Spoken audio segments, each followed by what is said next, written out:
So let's see this question. The most stable conformation of ethane is option A eclipse, option B skew, option C staggered and option D all are equally stable. तो इस question में हमें generally ethane के confirmation के बारे में confirmations के stability के बारे में पूछा है। तो इस क्वेश्चन के लिए हमारा की कंसेप्ट होगा की concept that is stability of stability of conformation of ethane। Okay, तो कन्फॉर्मेशंस क्या होता है जनरली जब कोई मॉलिक्यूल में एटम के बीच रोटेशन होते हैं जो अलग अलग 3D शेप्स क्रिएट करते हैं। तो इथेन के केस में ये rotation carbon carbon single bond के अराउंड होते हैं। अगर हम इथेन की बेसिक स्ट्रक्चर देखें तो इथेन का फॉर्मूला है that is ethane that is इसका फॉर्मूला है दैट इज C2H6। ओके, तो C2H6 मॉलिक्यूल्स में जिसमें दो कार्बन एटम और 6 हाइड्रोजन एटम्स होते हैं तो ये दो कार्बन एटम सिंगल बॉन्ड्स के साथ कनेक्टेड होते हैं। So like this. Okay, CH H okay, so like this ये इथेन मॉलिक्यूल का स्ट्रक्चर हो गया सिंपल।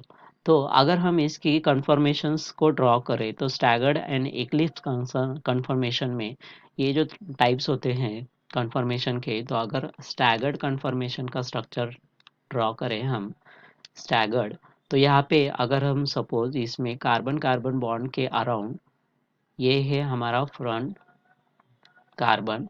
ओके, तो यहाँ पे हाइड्रोजन हाइड्रोजन हाइड्रोजन ये हमारा फ्रंट कार्बन हो गया ना, उससे attach hydrogen like this. And अगर हम बैक कार्बन की बात करें तो बैक कार्बन स्टैगर्ड कन्फर्मेशन में कार्बन कार्बन बॉन्ड के अराउंड हाइड्रोजन ऐसे अरेंज होते हैं कि कार्बन के हाइड्रोजन एक दूसरे के हाइड्रोजन के बीच में आते हैं। ओके, तो मतलब बैक कार्बन के जो हाइड्रोजन है तो वो यहाँ पे आएंगे। ओके, तो अगर हम इस स्ट्रक्चर में देखें तो ये दो हाइड्रोजन्स के बीच हमारा 60 डिग्री का एंगल हो रहा है। तो ये अरेंजमेंट एनर्जी वाइज सबसे स्टेबल होती है क्योंकि यहाँ हाइड्रोजन के एक दूसरे से दूर होते हैं और रिपल्शन भी कम होता है। ओके, तो यहाँ पे हम लिख सकते हैं कि ये स्टेबल कन्फॉर्मेशन होता है क्योंकि यहाँ हाइड्रोजन में रिपल्शन कम होता है, मतलब रेस repulsion between two hydrogens. Okay, अगर उसी तरह हम इक्लिप्स की बात करें इक्लिप्स कन्फर्मेशन की, तो इक्लिप्स कन्फर्मेशन में इसमें हाइड्रोजन एक दूसरे के सामने होते हैं।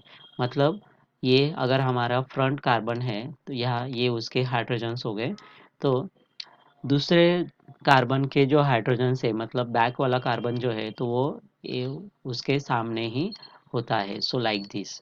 ओके, ये हो गया हमारा इक्लिप्स कन्फर्मेशन। तो यानी कि एक कार्बन के हाइड्रोजन दूसरे कार्बन के हाइड्रोजन के ऊपर आते हैं तो ये कन्फर्मेशन लेस स्टेबल होते हैं, लेस स्टेबल होते हैं क्योंकि यहाँ पे कन्फर्मेशन क्योंकि यहाँ हाइड्रोजन के बीच ज़्यादा रिपल्शन होती है, मतलब more repulsion more repulsion। So due to this energy अगर हम इनकी एनर्जी कंसिडर करें तो स्टैगर्ड कन्फर्मेशन में लोएस्ट एनर्जी स्टेट में होते हैं एंड हाइड्रोजन दूर दूर होते हैं तो इसीलिए इनका स्टेरिक हिंड्रेंस भी कम होता है। लेकिन इन इक्लिप्स कन्फर्मेशन में अगर हम देखें तो ये कन्फर्मेशन हायर एनर्जी स्टेट में होते हैं क्योंकि यहाँ पे हाइड्रोजन ओवरलैप करते हैं और स्टेरिक रिपल्शन बढ़ जाता है। ओके, तो इन दोनों में अगर हम स्टेबिलिटी की बात करें तो स्टेबिलिटी मेंटेन कैसे होगी, staggered is more stable than the eclipse conformation. Okay, तो हमारे क्वेश्चंस में जो हमें ऑप्शन दिए हुए हैं that is option C is the correct answer of that is most stable conformation of ethane is staggered. Our final answer is option C. I hope you understand it well. Best of luck.